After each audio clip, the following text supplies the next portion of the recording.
My name is Bruce Robinson. I'm a physician, and I'm interested in this subject.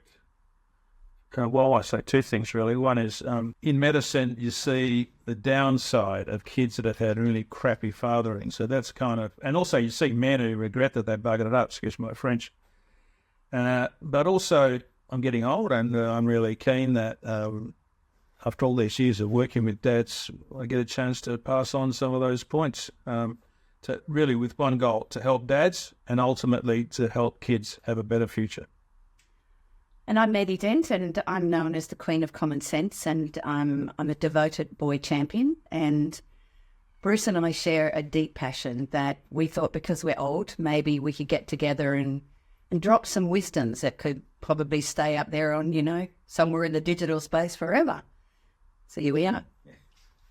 So, Bruce, one of the big worries I know for parents, particularly in our world today where there's a lot of the toxic culture that can be found online, parents are worried about how do I raise my boy to be that respectful, decent man that we want.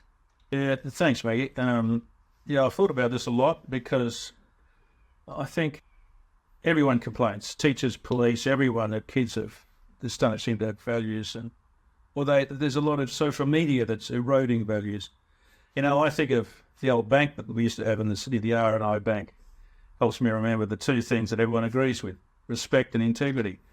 To teach respect, dads have to model it, and particularly, for example, respect for women, model it with their kid's mother, whether they're in the same house or not. Model it, but also be explicit. Be explicit.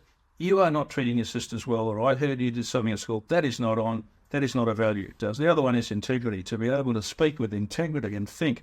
So many people use the word apparently this, and I heard this, and you think, honestly, a person of integrity is interested in what is true, not even feelings. Feelings are important for the person, but they don't establish fact, respect, and integrity. And I want to come from the place that we know that the more securely attached and the more love that a child feels before 5, the more chance they're going to grow up to be a person capable of loving deeply and unconditionally. So I want to say that little boys need a lot more tenderness than you might think they do. Secondly, they muck up a lot more because of their spontaneity. They got a lot of energy and they just don't think. Holy heck, I had 4 of them. And I think, that if all they're ever hearing is don't know, what are you doing that for? We've got to be able to recognise that sometimes those things can be contained and they're not wrong. They're just needing them to learn how to make better choices in those moments. So stop hitting, hurting and shaming little boys, because when we do that, we create a pain that sometimes comes out later. And I think we do the emotional coaching. They're not as good as girls at knowing what the big feelings are. So help them with the frustration that they get. Help them learn to lose.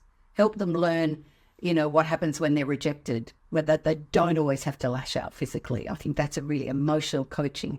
And then as they go forward, absolutely, let's model empathy.